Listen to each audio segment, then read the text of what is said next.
Viewers, Rajesh ടിപ്സിലേക്ക് നിങ്ങൾക്ക് ഹാർദവമായ സ്വാഗതം. ഇന്നത്തെ ഈ വീഡിയോയിൽ പറയുന്നത് നമ്മളിൽ പലരും കുഴിനഖം കൊണ്ട് ബുദ്ധിമുട്ടുന്നവരാണ്. അപ്പോൾ അത് മാറുന്നതിന് വേണ്ടിയുള്ള ഒരു ടിപ്സാണ് പറയുന്നത്. കാൽനഖത്തിലെ ഫംഗൽ അണുബാധയ്ക്ക് വെളുത്തുള്ളി അടങ്ങിയ ഒരു മിശ്രിതം നമ്മൾക്ക് തയ്യാറാക്കാം. ഇത് വളരെ എളുപ്പത്തിൽ തന്നെ നമ്മുടെ കുഴിനഖം മാറുന്നതാണ്. നഖത്തിനോ കാൽവിരലിനോ ചുറ്റും വളരുന്ന ഒരു ഫംഗസ് അണുബാധയാണ് കുഴിനഖം എന്ന് അറിയപ്പെടുന്നത്. ഈ ഫംഗസ് അണുബാധ വീട്ടിൽ തന്നെ നമ്മൾക്ക് പരിഹരിക്കാവുന്നതാണ്. ഇനി ഈ പറയുന്ന വസ്തുക്കളൊക്കെ ഉപയോഗിച്ചുകൊണ്ട് നമ്മളുടെ നഖത്തിൽ കുഴിനഖമുണ്ടെങ്കിൽ അതിൽ ചെയ്താൽ ഇത് മാറുന്നതാണ്. നിങ്ങൾക്ക് ഈ വീഡിയോ ഇഷ്ടമാവുന്നെങ്കിൽ ലൈക്കും സബ്സ്ക്രൈബും ചെയ്യുക. അതുപോലെ വിവരം ഫ്രണ്ട്സിലേക്ക് ഷെയർ ചെയ്ത് നൽകുകയും ചെയ്യുക. ഇതിനു വേണ്ടി വെളുത്തുള്ളി, അതുപോലെ ബേക്കിംഗ് സോഡ, വിനാഗിരി എന്നിവ ഒരുമിച്ച് ഉപയോഗിക്കുമ്പോൾ ഫംഗസ് അണുബാധകൾ ഭേദമാകാൻ കഴിയുമെന്നാണ് പറയുന്നത്. ഈ അവകാശവാദങ്ങൾ എത്രത്തോളം ശരിയാണെന്ന് അറിയില്ല. കാൽ, വിരൽ, നഖം എന്നിവയിലാണ് പ്രധാനമായും ഇത് ഉണ്ടാകുന്നത്.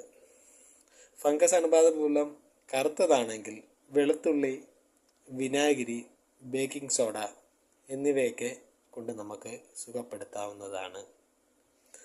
ഫംഗസ് അണുബാധ നഖങ്ങൾ കട്ടിയുള്ളതും മഞ്ഞ നിറമുള്ളതും ആകാൻ കാരണമാകും. കൂടാതെ വെളുത്ത പാടുകളോ വരകളോ ഉണ്ടാകുവാനും സാധ്യതയുണ്ട്. ഡെർമറ്റോഫൈറ്റ് എന്ന ഫംഗസ് ഇതിന് കാരണമാകുന്നു. ഇത് സാധാരണയായി കാണപ്പെടുന്ന ഒരു നഖ ഫംഗസായ ടിനിയ മൂലമാണ് ഉണ്ടാകുന്നത്. ടിനിയ അൻഗുയം മിക്കപ്പോഴും കാൽ വിരലുകളുടെ നഖങ്ങളുടെയും കൈവിരലുകളിലുമാണ് ഇത് കാണപ്പെടുന്നത്. ഇത് നഖങ്ങളെയും ബാധിച്ചേക്കാം.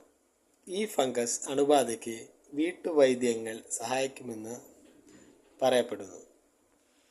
ഇത് മാറാനായിട്ട് നമുക്ക് ഉപയോഗിക്കാൻ കഴിയുന്നത് വെളുത്തുള്ളി ഒരു 3 അല്ലി നമ്മൾ എടുക്കണം. അതിനൊപ്പം തന്നെ തൊലി കളഞ്ഞതായിരിക്കണം. തൊലി കളഞ്ഞ് അത് പൊടിച്ചെടുക്കുക. 1 ടീസ്പൂൺ ബേക്കിംഗ് സോഡ അരിഞ്ഞ വെളുത്തുള്ളിയുമായി കലർത്തുക. 3 ടീസ്പൂൺ വിനാഗിരി ചേർത്ത് അത് നന്നായി ഇളക്കുക. ഈ പേസ്റ്റ് മിശ്രിതം രാത്രിയിൽ മുഴുവൻ വച്ചിട്ട് പിറ്റേന്ന് രാവിലെ വൃത്തിയാക്കുക. ഇത് തുടർച്ചയായി നിങ്ങൾ 4 ദിവസം ചെയ്യണം. 4 ദിവസം ഇത് ഇങ്ങനെ ചെയ്യുമ്പോൾ മാത്രമാണ് ഇതിന് അതിൻ്റെതായ ഗുണം ലഭിക്കുന്നത്. ഇത് നിങ്ങൾക്ക് നിങ്ങളുടെ കുഴിനഖമുള്ള ഭാഗത്ത് അപ്ലൈ ചെയ്യാവുന്നതാണ്. അതുപോലെ ഇത് വിനാഗിരിയും ബേക്കിംഗ് സോഡയും വെളുത്തുള്ളിയും എന്നിവയെല്ലാം കാൽവിരലിലെ നഖം ഫംഗസിന് പ്രകൃതിദത്തമായിട്ടുള്ള ഒരു പരിഹാരമാണ്. പക്ഷേ സ്ഥിരമായി ഒരു പരിഹാരമായി അവയുടെ ഉപയോഗത്തെ പിന്തുടരുന്നത് ശരിയല്ലെന്നാണ് പറയപ്പെടുന്നത്. വെളുത്തുള്ളിയിലെ ഒരു ഘടകമായ അലിസിൻ ചില ആൻറ്റി ഫംഗൽ ഗുണങ്ങൾ ഉള്ളതാണ്. ഇത് ഫംഗസിൻ്റെ വളർച്ചയെ മന്ദഗതിയിലാക്കുന്നു. ബേക്കിംഗ് സോഡയ്ക്ക് ശക്തമായ ആൻറ്റി ഫംഗൽ ഗുണങ്ങളില്ലെങ്കിലും അതിൻ്റെ നേരിയ ആൽക്കലി ഗുണമാണ് അത് ഗുണം അസിഡിറ്റിയൊക്കെ സന്തുലിതമാക്കാൻ സഹായിക്കും. ആപ്പിൾ സിഡർ വിനിഗരും ആസിഡിക് ഗുണമുണ്ട്. എന്നിരുന്നാലും ഈ മിശ്രിതം ആൻറ്റി ഫംഗൽ മരുന്നുകളെ പോലെ ഫലപ്രദമല്ല. ഈ മരുന്നുകൾ കാൽവിരൽ നഖ ഫംഗസിന് വളരെ ഗുണകരമാണ്.